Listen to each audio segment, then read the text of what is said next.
ব্যাস ঠিক আছে, কিছুটা NaOH অ্যাড করা হলো কনিক্যাল ফ্লাস্কে।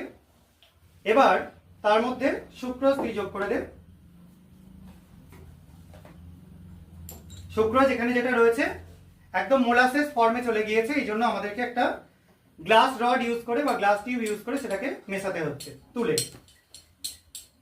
ঠিক আছে, এটা কিন্তু কালারলেসই থাকছে সলিউশনটা, কোনো কিছু কালার পরিবর্তন ঘটছে না। এবার আমরা এই যে সলিউশনটা তৈরি হলো, এবার এর মধ্যে আমরা KNO4 যোগ করবার পর কি চেঞ্জ হয় সেটা দেখব। এই বিক্রিয়া কিন্তু হচ্ছে বেসিক মিডিয়ামে, এটাও কিন্তু একটা রিডাকশন, কারণ KNO4 এখানে একটা জারক দ্রব্য এবং এই জায়গায় যে আমরা সুক্রোজ মিডিয়ামে NaOH রাখছি সেখানে কিন্তু বিজারণের ক্রিয়াটা হবে KNO4 এ। KNO4 কি কি স্টেট চেঞ্জ করে এখানে সেটা একটু দেখব। পরের জন চলে আয়, কিছুটা KNO4 যোগ করে দে তার মধ্যে, হাতে তুলে।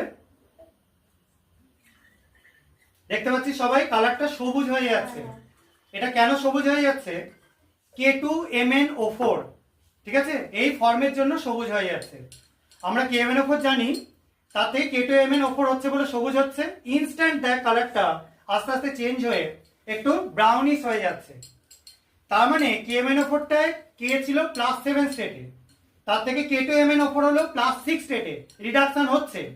এখানে যেটা হচ্ছে সেটা MnO2 তৈরি হচ্ছে, অর্থাৎ +4 স্টেট চলে যাচ্ছে, কন্টিনিউ রিডাকশন হচ্ছে।